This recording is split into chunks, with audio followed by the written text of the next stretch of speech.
दान की महिमा अपरंपार है। आज दान के कारण ही राजा बलि का हम लोग जय जयकार कर रहे हैं। प्रसंग में दानी होने कारण भगवान को उनके घर मांगने आना पड़ा, इसलिए हमें दान करना चाहिए। कि हो रहा था तो गांव वाले सबके घर में चंदा मांगने के लिए गए, लेकिन एक घर में नहीं गए।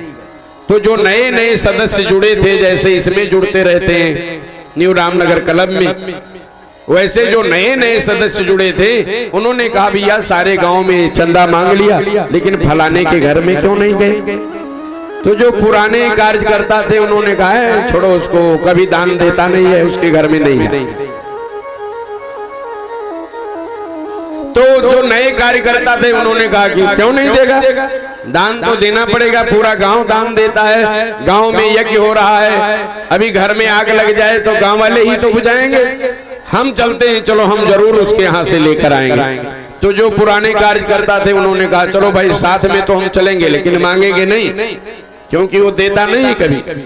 तो जो नए नए कार्यकर्ता थे वो गए और बुलाया, देखो जी गांव में यज्ञ हो रहा है, सबके घर से दान मिला है, आप क्या दोगे यज्ञ में सेवा। उसने कहा हम तो कभी दान देते नहीं। गांव वाले बोले कि नहीं देते तो आप दो। बोला ना, हमारे बाप दादा कभी दान नहीं दिए। अच्छा बताओ, तुम गांव में हो, पूरा गांव दे रहा है और तुम यथाशक्ति जो देना वही दे दो। तो उसने कहा कि देखो जी, ना हमने कभी दान दिया है, ना हमारे बाप दादा दिए हैं, और ना मैं अब भी दान करूंगा। हम ये दान मान नहीं मान। गांव वाले गुस्सा गए और उसका नाम रख दिया दानचंद। है छोड़ो, एक बड़ा दानचंद है, क्यों इसके यहाँ आए, पहले हम लोग कहते थे कुछ देगा नहीं। तो जब दानचंद नाम रख दिया, गांव वाले चले गए। तो पत्नी बड़ी क्रोधित हुई, बोली कि देखे सारे गांव वाले तुम्हारा नाम क्या रख दिए हैं, क्या रख दिए। अरे सारे गांव वाले तुम्हारा नाम रख दिए हैं दानचंद। तो उसने कहा जब बिना दान दिए ही हमारा नाम दानचंद हो गया तो अब काहे को। पत्नी बड़ी कुपित हुई कि देखो जी, ये इतना कंजूसी ठीक नहीं है, पूरे गांव वाले दिए, तुम कभी दान नहीं करते, कभी धर्म नहीं करते, कभी तुम्हारे साथ मेरा विवाह हो गया, मेरा जन्म ही बेकार हो गया, क्योंकि दान पुण्य करोगे तो आधा हमें मिलेगा, तू तो जिंदगी भर कभी दान पुण्य करता नहीं, हमारा जीवन ही अकालत हो गया तुम्हारे साथ। अच्छा चलो ठीक है, दान नहीं करते कोई बात नहीं, स्नान तो कर सकते हो। दानचंद बोला स्नान तो रोज करते हैं। तो पत्नी बोली घर वाला स्नान नहीं, नरदहा वाला। अरे गंगा स्नान कर लो कभी, उसमें तो आपको कुछ नहीं लगेगा, गंगा मैया भी थोड़े दूर पे है। दानचंद बोला चलो, पत्नी बहुत लड़ रही है, बार बार कह रही है, तो चलो मान जाते हैं, स्नान कर ही लेते हैं। क्योंकि पत्नी कहे तो बार बार कहेगी तो मानना पड़ता है, और हम तो बार बार कहते हैं कि पत्नी एक ही बार कहे उसी में मान जाया करो, बाद में भी तो मानना ही पड़ेगा। इसलिए पहली बार में ही मान लो तो घर का माहौल भी ठीक रहेगा। दानचंद गंगा नहाने गए। अब जब गंगा नहाने चले गए तो वहां घाट पे देखा तो जहां जहां स्नान का घाट था सब जगह पंडा लोग खड़े हुए थे, अपना अपना चौकी, अपना अपना झंडा गाड़ के। दानचंद ने सोचा कि अगर यहाँ स्नान किए तो यहाँ तो दान जरूर देना पड़ेगा, क्योंकि गांव वाले तो मान गए थे, ये तो घाट वाले हैं, इनके ठाठ बड़े होते। दानचंद ने सोचा कि जहां ये पंडा पुजारी नहीं होंगे वहां नहा लेंगे। और दानचंद चलते चलते वहां पहुंच गए जहां मुर्दा घाट था, और मुर्दा घाट पर गए तो वहां कोई पंडा नहीं था। तो सोचे वही गंगा वहां है और यही गंगा यहाँ है, तो यहाँ स्नान कर लेंगे तो कम से कम दान से तो बच जाएगा। और अपना कपड़ा उपड़ा निकाल के जैसे गंगा मैया में डुबकी मारे, भगवान ने देखा तो भगवान को हंसी आ गई कि इतना कंजूस कि दान के डर से शमशान घाट पे स्नान करने आया। तो भगवान ने सोचा कि चलो आज इसको छकाते, और भगवान ने ही पंडा का रूप धारण कर लिया। और जैसे ही दानचंद डुबकी मार के निकले, हर हर गंगे हर हर गंगे हर हर गंगे। अच्छा, जब कोई जाता है गंगा नहाने तो पहले ठग लोग भी आते थे वहां बहुत ज्यादा। तो जब कोई कहता था हर हर गंगे हर हर गंगे हर हर गंगे, तो जो चोर ठग वहां जाते थे वो कहते थे तुम करो हर हर गंगे, हम कर देंगे तुमको नंगे। और जैसे बुड्डी मारा और निकले तैसे गठरी गायब। और जब कोई तीर्थ जाता है तो शास्त्रों में कहा गया है कि उनके पितृ देवता भी ऊपर से देखते हैं कि धन्य भाग्य हमारे, जो हमारे बच्चे गंगा घाट पधारे, आज स्नान करेंगे, दान करेंगे, कीर्ति बढ़ेगी, यश बढ़ेगा और पाप कटेगा। और उनके पितर भी ऊपर से देखते हैं जो दूसरे का चुराने के लिए जाते हैं, वो वहां से धिक्कारते हैं, अरे मेरे कुल में कैसा संतान हुआ, अरे चोरी ही करना था, ठगहारी करना था तो कहीं बंबई जाता, कलकत्ता जाता, ये गंगा के घाट ही था। इसलिए तीर्थों में किया गया पाप कटता नहीं है, भोगना पड़ता है। तो जब दानचंद बुड्डी मार के निकले, हर हर गंगे हर हर गंगे हर हर गंगे, और जैसे बाहर निकले, जैसे भगवान पंडा के रूप में प्रकट हो गए, बोले जजमान की जय हो, जजमान की जय हो। दानचंद ने देखा कि यहाँ तो कोई पंडा था नहीं, ये कहां से आ गया। दानचंद ने कहा महाराज आप कौन? मैं इस घाट का पंडा।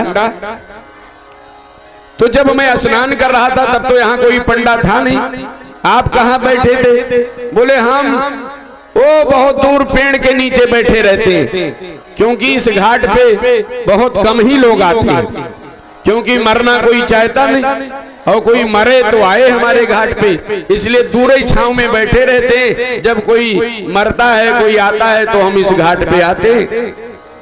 तो दानचंद ने कहा जब इस घाट पे कोई आता नहीं तो तुम्हारे घर का खर्चा कैसे चलता है? तो पंडा ने कहा कि देखो जी, दिन भर में कोई एक भी ग्राहक आ गया तो उसी से पूरे महीने का खर्चा हम निकाल ले। दानचंद ने कहा पूरे महीने का खर्चा? अरे हम तो ये को हफ्ता का खर्चा नहीं देंगे, एक को दिन का खर्चा नहीं दे पाएंगे। दानचंद ने कहा हम तो यहाँ स्नान करने आए हैं, हम कुछ लेकर नहीं आए। पंडा ने कहा दान तो करना पड़ेगा, घाट पे नहाए हो तो कुछ तो दान कर लो, यथाशक्ति कर लो। दानचंद ने कहा जब मैं कुछ लेके ही नहीं आया हूं तो दान करूं कैसे, हम तो घर से खाली हाथ आए। तो पंडा जी ने कहा कि खाली हाथ आए हो तो उधार कर। भगवान भी सोचे कि इसके पीछे पड़ते हैं, देखें कितना कंजूसी कर। दानचंद ने कहा चलो कोई बात नहीं, एक ढेला हम तुमको दान कर देंगे। भगवान ने कहा ऐसे नहीं, संकल्प करो गंगा जल लेके। और जब हाथ में गंगा जल ले लिया तो संकल्प मंत्र बोलकर भगवान ही पंडा के रूप में दानचंद से एक ढेला दान करा ली। गंगा नहा के दानचंद घर पहुंचे। पत्नी बड़ी प्रसन्न हुई कि आज हमारे पति देवता गंगा नहा के आए, आधा पुण्य हमें मिलेगा, इसलिए पहले ही फूले के परात में जल वल भर के रखी थी। दाते ही दानचंद का पांव धोया और बढ़िया बढ़िया व्यंजन बना के रखी थी, और कही चलो आज आप गंगा स्नान करके आए हो, आपके लिए बढ़िया भोजन तैयार किया हूं, चलो भोजन करो। और जैसे ही अंदर जाके पहला कवर उठाया, वैसे बाहर से आवाज आई कि जजमान की जय हो। दानचंद ने सोचा कि ये तो पंडा की आवाज लगती है। दानचंद बोले अपने पत्नी से कि देख तो बाहर कौन आया है। पत्नी गई तो आके बोली कि आप गंगा स्नान करने गए थे, कुछ दान करके आए हो? दानचंद बोला कि दान तो मैं उधार करके आया हूं, वो अभी आ गया। पत्नी बोली वो तो दरवाजे खड़े हैं। दानचंद बोले ऐसा करो, जाकर कह दो कि हमारे पति देवता पैदल गए, पैदल आए, इतने थक गए कि वो बीमार हो गए, बहुत बीमार हैं, उठ नहीं पाए। पत्नी जाकर बोली पंडा से कि महाराज हमारे पति देवता पैदल ही गए, पैदल ही आए और उनको जूड़ी बुखार सब चढ़ गया है, वो तो उठ नहीं पा रहे, उनका बहुत बुरा हाल है, बाद में आ जाना कभी। भगवान ही पंडा थे, सब लीला जानते। पंडा ने कहा राम राम राम राम राम, हमारे जजमान हैं और हम जजमान को ऐसी अवस्था में छोड़कर कैसे जा सकते, इसलिए अब हम इनका दवा दवाई कुछ करा के ही जाएंगे। पत्नी बोली कि पंडा तो बोलते हैं हम दवाई इलाज करा के तब जाएंगे। दानचंद सोचा कि फिर वो तो यहीं पे खाएगा। पत्नी से बोला कि देख तू जाके बोल दे कि हमारे पति देवता मर गए, आप जिंदे हैं, मैं कह दूं मर जाओ, मर गए। दानचंद बोला मैं कौन सा मरे जा रहा हूं, जाके तुमको बोलना ही है, जाके बोल दे, वो चला जाएगा। पत्नी जाकर बोली कि महाराज हमारे पति देवता तो मर गए। भगवान पंडा के भेष में है, समझ गए सारी लीला और कहे राम राम राम राम राम राम राम, हमारे यजमान मर गए, ये तो बहुत गड़बड़ हो गया। लेकिन हम काशी के पंडा हैं, हमें श्राद्ध विधि ये सब बहुत बढ़िया से आता है, तो अब हम इनका क्रियाक्रम कम से कम करा के तो जाएं। पत्नी बोली कि वो तो कहते हैं हम क्रियाक्रम करा के तब जाएंगे। और भगवान पूरे गांव में प्रकट हो गए, अमित बेश प्रगटे ते ही काला। वो पंडा जो एक थे अनेक हो गए और पूरे गांव में बता गए दानचंद मर गए, दानचंद मर गए, दानचंद मर गए। पूरा गांव इकट्ठा हो गया और दानचंद को टिकठी पे बांस वांस काट के और लटा दिया। दानचंद भी सांस रोक कर पड़े, अगर सांस चलाए तो दान करना पड़ेगा। दानचंद मरने का ढोंग पूरा करके लेटे हुए और जब गांव वाले बांध के टिकठी लेकर चले तो पत्नी ने अपने पति दानचंद का पैर पकड़ लिया। गांव वाले से बोली कि देखो भैया हमारे पति मरे नहीं है। गांव वाले बोले ये तो तुम्हारा मोह है, जो रो रही हो जाने वाला तो चढ़ा गया। गांव वाले लेकर चले गए शमशान और जब चिता पे लिटा दिया और फूंकने की बारी आई तो भगवान को दया आ गई कि हैं 1 रुपया के लिए मरने जा रहा, एक धेला, और मेरे कारण ये पहले ही मर जाएगा क्योंकि मैं ही मांगने आया। भगवान को दया आ गई। भगवान ने कहा गांव वालों से कि देखो भैया हम काशी के पंडा हैं और हमारा यजमान है, तो हम सोचते हैं कुछ इसके कान में फूंक दे, मंत्र मंत्र फूंक दे। गांव वाले बोले कि देखो फूंकना तो वैसे भी इनको हम लोगों ने, तुम मंत्रों फूंक दो कोई बात, आओ। और भगवान दानचंद के पास गए।